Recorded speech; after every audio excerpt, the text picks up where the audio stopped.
Salam jemaat Tuhan yang terkasih di dalam nama Tuhan kita Yesus Kristus. Puji namanya karena anugerah dan kebesaran Tuhan yang sentiasa menjaga memelihara kita. Pada pagi hari ini, saudara Bapak Ibu yang saya kasihi di dalam nama Tuhan Yesus, kita akan sekali lagi beribadah melalui siaran yang kita adakan seperti ini, yang sudah 2-3 kali kita ikuti. Jadi pada pagi hari ini saya mengingatkan kita untuk mengingatkan kembali kita kepada firman Tuhan. Jadi saudara, sebelum kita lebih lanjut kepada firman Tuhan, kita berdoa terlebih dahulu. Saya pimpin kita dimanapun Anda berada. Mari kita berdoa bersama-sama.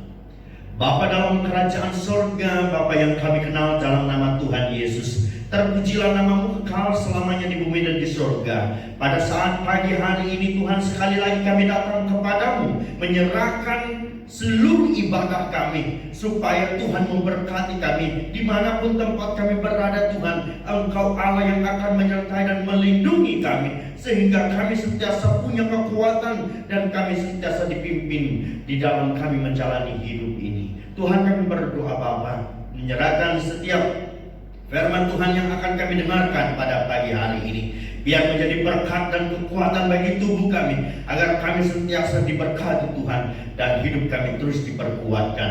Kuasa-kuasa kegelapan, roh sakit yang ada Tuhan, kami berdoa dalam nama Yesus, biarlah kuasa Tuhan yang akan memberi kesembuhan. Mungkin ada di antara jemaat Tuhan yang dalam kelemahan tubuh, mungkin ada yang dalam keadaan permasalahan, mungkin ada yang di dalam keadaan memerlukan pertolongan Tuhan. Kami berdoa minta Tuhan yang memberikan jalan keluar, sehingga mereka menikmati segala sesuatu itu dengan kekuatan dan sukacita daripadamu. Kami akan belajar daripada firman-Mu. Biarlah firman Tuhan ini tetap meneguh dan menghidupkan jiwa dan iman kami. Hanya dalam nama Yesus kami sudah berdoa. Amin. Pada pagi hari ini, saudaraku yang saya kasihi di dalam Tuhan Yesus, kita akan menarik kepada satu tema, yaitu saya ambil daripada huruf, dan tepat sekali pada perkataan ataupun huruf ini terbentuklah satu bahagian ataupun penyakit yang pernah menyerang satu ketika dulu di dalam dunia ini. AIDS adalah satu penyakit ataupun virus yang pernah menyerang kehidupan manusia yang ada di bumi. Jadi apabila kita melihat daripada bahagian-bahagian ataupun perkataan ini, saya akan sampaikan untuk kita lihat satu persatu. Kita akan melihat, saudara, Dalam kehidupan manusia tidak luput daripada diserang oleh penyakit. Dua cara serangan yang datang. Yang pertama menyerang daripada tubuh jasmani kita. Dan yang kedua, serangan kepada hidup kerohanian kita. Sangat jelas tujuan Yesus datang ke dunia ini karena ada penyakit dan virus-virus yang masih belum dimatikan sepenuhnya. Dan dengan rawatan-rawatan tertentu, virus-virus boleh dikawal, namun tidak dapat dimatikan. Kalau ianya berterusan akan membawa kepada kebinasaan. Begitu juga dengan ceritanya, dengan kehidupan di dalam gereja kita zaman hari ini. Dan terdapat serangan-serangan menunjukkan bahwa virus-virus ini masih aktif. Seharusnya dimatikan dengan obat yang paling baik dan berkesan, yaitu bertemu dengan pakarnya adalah Yesus Kristus. Saya ambil daripada kalimat yang saya sudah katakan tadi adalah amarah. Arti amarah adalah sifat yang ada di dalam diri manusia yang perlu dikawal sehingga tidak akan membawa perkara terjadinya perkara-perkara yang jahat. Dalam Mazmur 4 ayat yang kelima berkata, biarlah kamu marah tetapi jangan berbuat dosa. Berkata-katalah dalam hatimu di tempat tidurmu, tetapi tetaplah diam. Dalam kehidupan kita sebagai orang percaya hari ini tidak diserang oleh penyakit luaran, penyakit jalanan, penyakit rohani juga masih menyerang kita. Maka amarah ini saudara bapak ibu masih juga kita dapat lihat.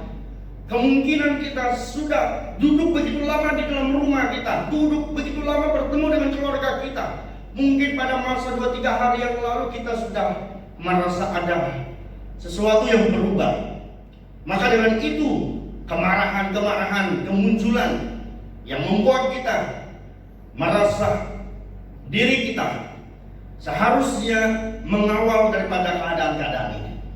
Karena di dalam hidup kita bergereja hari ini, Tuhan Yesus sendiri menjelaskan bahwa setiap perkataan kita harus memberi kekuatan kepada setiap orang sehingga kita sentiasa dapat menikmati segala sesuatu itu dengan hidup yang baru yang diberikan oleh Tuhan. Dalam Efesus 4 ayat 26 berkata, apabila kamu menjadi marah, janganlah kamu berbuat dosa. Janganlah matahari terbenam sebelum padam amarahmu. Banyak sekali kita yang menjadi orang percaya hari ini, kita tidak dapat mengawal keadaan-keadaan seperti ini. Baik kita sudah percaya puluhan tahun, tetapi sifat-sifat marah yang tidak dapat kita kawal, sifat-sifat marah yang membuat kita jauh daripada Tuhan, sifat-sifat marah yang membuat kita hilang teman-teman kita ataupun saudara-saudara ataupun orang yang kita kasih. Jadi dalam bahagian ini kita harus belajar daripada firman Tuhan supaya kita boleh belajar jangan marah sampai begitu lama. Ada orang yang marah sampai bertahun-tahun, berbulan-bulan. Ya, saudara, kita perhatikan ini. Karena ini tidak baik. Tuhan di dalam Efesus ini sudah mengajar kita, cukuplah marah, memang boleh marah, tetapi jangan sampai kepada matahari terbenam. Begitu juga dengan kalimat yang kita lihat daripada apa yang sudah kita perhatikan. Yaitu kalimat tadi adalah iri hati. Di dalam gereja hari ini banyak sekali perkara-perkara ini sedang terjadi walaupun kita sudah lama duduk bersama, tetapi hal ini sudah menjadi jiwa. Hal ini sudah ada di dalam hati kita. Arti iri hati adalah kurang senang melihat orang lain, kurang senang melihat kelebihan orang lain, kurang senang untuk kesenangan mereka, adalah keinginan untuk menjatuhkan orang itu daripada kepentingannya sendiri, adalah sifat kecemburuan. Dalam Kejadian 37 ayat 11 berkata, maka iri hatilah saudara-saudaranya kepadanya, tetapi ayahnya menyimpan hal itu di dalam hatinya. Ini kita lihat kisah Yusuf, saudara-saudaranya. Mereka melihat bahwa dia dipakai di dalam mimpi-mimpinya, dinyatakan kepada saudara-saudaranya. Tetapi apabila mereka melihat bahwa hal itu tidak sepatutnya terjadi, apa yang sedang terjadi, timbul iri hati. Maka dengan itu saudara, kita lihat terjadinya hal-hal seperti itu karena iri hati. Maka dengan itu kita perhatikan daripada kalimat ini, supaya kita mempergunakan milik kita, mempergunakan hak kita, supaya jangan ada orang lain yang membuat sesuatu perkara yang tidak baik sampai menjatuhkan orang lain. Karena itu saudara, dalam Matius 20 ayat 15 berkata, "Tidakkah aku bebas mempergunakan milikku menurut kehendak hatiku, atau iri hatikah engkau karena aku murah hati?" Itu kata firman Tuhan. Sebaiknya kita sebagai orang yang percaya, kita harus meneladani supaya kita semakin hari murah hati, bukan iri hati. Baik di dalam keluarga, baik di dalam gereja, baik di dalam persekutuan. Hal ini tidak seharusnya ada dan tidak seharusnya timbul di antara kita. Yang ketiga adalah D adalah dengki. Dengki yang artinya menaruh perasaan benci, tidak suka karena iri hati yang sangat karena keberhasilan orang lain. Kita lihat dalam 1 Samuel 18 ayat yang ke-9. "Sejak hari itu maka Saul sendiri mendengki Daud. Kedengkian membawa kepada kebinasaan. Tidak suka orang lain, maka iri hati, maka sangat-sangat dengki, yaitu sehingga memusuhinya. Dalam apapun yang dia lakukan, semuanya itu dia tidak senang." Jadi hal itu saudara masih juga terjadi pada hari ini di dalam gereja-gereja Tuhan. Maka pada akhir-akhir zaman ini, saya mengingatkan kepada kita, jangan saling mendengki, jangan saling menggigit, jangan saling menyakiti antara satu dengan yang lain. Matius 27 ayat 8, "Ia memang mengetahui bahwa mereka telah menyerahkan Yesus karena dengki. Yesus mati di atas kayu salib karena kedengkian, karena iri hati, karena keserakahan, ataupun karena keinginan mereka, karena amarah mereka, sehingga Tuhan Yesus ditangkap dan disiksa di atas kayu salib. Ini adalah sifat-sifat manusia karena kedengkian. Karena pada hari ini saudaraku, saya membawa kita melihat supaya kita mengerti bagaimana kehendak kehidupan yang dikehendaki oleh Tuhan, dan kita harus mengerti apa yang seharusnya kita lakukan pada akhir-akhir hidup kita. Jangan simpan nama kita menjadi orang percaya, tetapi kita masih punya penyakit yang masih belum dirawat. Jadi hal itu, tinggalkan kedengkian kita. Mari kita mengasihi. Mari kita mengasihi antara satu dengan yang lain. Mari kita menyokong di antara satu dengan yang lain. Melihat yang lain bangun, melihat proyek atau bisnis yang lain bangun, malahan kita iri hati ataupun dengki. Yang sebaiknya kita sokong dia, kita teruskan memberi semangat sehingga mereka berjaya. Mereka berjaya, kita pun berjaya, karena kita berjaya menyokong mereka. Jadi ini yang ketiga. Yang keempat, sebelumnya keempat, dalam Galatia 25 ayat 26 berkata, "Dan janganlah gila hormat, janganlah kita saling menentang dan saling mendengki. Karena orang pada zaman Yesus, mereka gila hormat, mereka mau dipuji, mereka mau ditinggikan, mereka sanggup melakukan hal ini." Maka dengan itu saudaraku yang saya kasihi, mari kita belajar. Karena penyakit-penyakit ini kalau kita tidak sadar, maka ini akan membawa kita kepada kebinasaan.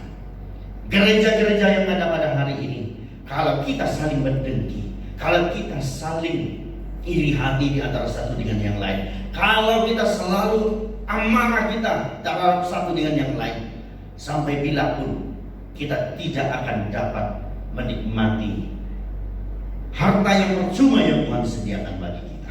Yang keempat, daripada huruf S, yaitu serakah. Arti serakah adalah ingin memperoleh untuk dirinya sendiri, tamak, rakus, halobah. Markus 7:21 berkata, sebab dari dalam hati orang timbul segala pikiran jahat, percabulan, percurian, pembunuhan, perzinahan, keserakahan, kejahatan, kelicikan, hawa nafsu, iri hati, hujat, kesombongan, kebabalan. Semua hal-hal ini timbul di dalam hati dan menajiskan orang. Mari kita sadar, saudara Bapak Ibu. Jika kita tidak sadar akan hal yang sedang terjadi, maka virus-virus ataupun akar-akar segala kejahatan ini akan menular dalam kehidupan kita. Oleh karena itu, saudara, di dalam Roma juga menjelaskan, ayat 1, pasal 1 ayat 29. Di dalam Efesus 5 ayat yang ketiga, di sana menjelaskan dengan jelas, tetapi percabulan dan rupa-rupa kecemaran atau keserakahan disebut saja pun jangan di antara kamu, sebagaimana sepatutnya di antara orang-orang kudus. Demikian juga perkataan yang kotor, yang kosong, atau yang sembrono, karena hal-hal ini tidak pantas, tetapi sebaliknya ucaplah syukur. Sebaliknya ucaplah syukur, karena ingatlah ini baik-baik. Tidak ada orang sundal, orang cemar, orang serakah, artinya menyembah berhala, yang dapat bahagia dalam kerajaan Kristus dan Allah. Maka dengan itu, tinggalkanlah perkataan amarah kita, tinggalkan perkataan iri hati kita, tinggalkan perkataan kedengkian kita, tinggalkan perkataan serakah kita, sehingga kita saling membangun. Pada saat-saat seperti ini, kita harus bergabung di mana tempat kita berada, bersekutu di dalam doa kita, karena di dalam doa kita akan membawa sesuatu yang baru setiap hari, karena Tuhan Yesus menyertai kita. Maka dengan itu, sebagai kesimpulan daripada bahagian firman ini, karena terang hanya berbuah kebaikan dan keadilan dan kebenaran, dan ujilah apa yang berkenan kepada Tuhan. Janganlah turut mengambil bahagian dalam perbuatan-perbuatan gelap yang tidak berbuah apa-apa, tetapi sebaliknya telanjangilah perbuatan-perbuatan itu, sebab menyebut saja pun apa yang diperbuat oleh mereka di tempat yang tersembunyi telah memalukan. Tetapi sekarang sesuatu yang sudah ditelanjangi oleh terang itu menjadi nampak, sebab semua yang nampak adalah terang. Itulah sebabnya dikatakan, bangunlah hai kamu yang tidur, dan bangkitlah di antara orang mati, dan Kristus akan bercahaya di atas kamu. Karena itu perhatikanlah dengan saksama bagaimana kamu hidup. Jangan seperti orang Babel, tetapi seperti orang arif, dan pergunakanlah waktu yang ada, karena hari ini adalah jahat. Sebab itu janganlah kamu bodoh, tetap usahakanlah supaya kamu mengerti kehendak Tuhan. Dan jangan kamu mabuk oleh anggur, karena anggur menimbulkan hawa nafsu, tetapi hendaklah kamu penuh dengan Roh Kudus, dan berkata-kata kepada seorang yang lain dalam mazmur, kidung-kidung pujian rohani, nyanyian rohani, bernyanyi dan bersorak-sorai bagi Tuhan. Dengan segenap hati ucaplah syukur senantiasa atas segala sesuatu dalam nama Tuhan Yesus Kristus kepada Allah Bapa kita. Yang terlebih penting, rendahkanlah diri kita, rendahkanlah dirimu kepada seorang yang lain, dan takutlah kepada Tuhan. Firman Tuhan ini, saudaraku, kita sudah pelajari. Biarlah firman ini mengambil tempat di hati kita, supaya firman Tuhan ini akan memberi kita kekuatan. Jika kita selalu marah, tinggalkan amarah. Jika kita selalu iri hati, tinggalkan iri hati. Jika kita masih memiliki rasa kedengkian, tinggalkan. Serakah, tinggalkan. Maka kita mencari sesuatu yang baru di dalam Tuhan. Maka kita akan diberkati dalam keadaan apapun kita. Biarlah nama Tuhan terus dipermuliakan. Haleluya. Tuhan memberkati.